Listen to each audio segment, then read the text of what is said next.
Hello guys! Good morning! Welcome to watch my video. So kasalukuyan po akong nandito ngayon sa garden ko guys. Ina-update ko kayo sa mga halaman ko. Ito ang papaya ko guys. May bunga na po siya.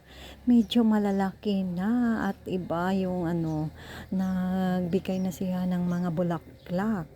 So na po guys. Na ako. Happy na po ako na nakikita ako guys ang bunga ng papaya ko.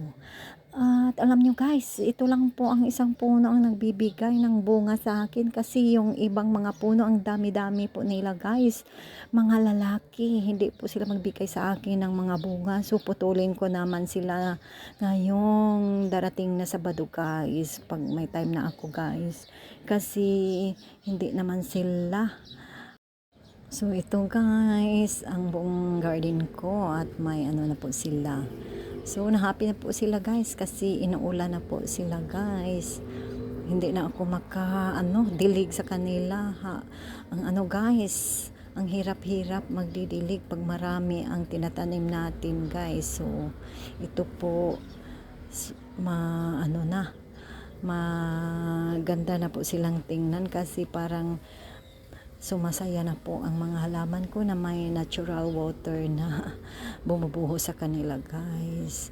So ayun, ito po lang sa ngayon guys. Makikita po natin ang mga green leaves po nila nga parang presko po sila kasi umaga pa guys.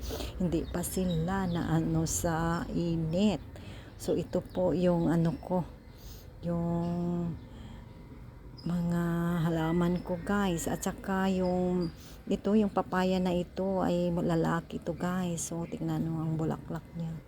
So ayun, ito maglalakbay po ako dito sa garden ko. Parang na po guys, parang exercise sa mata kasi sabi nila pag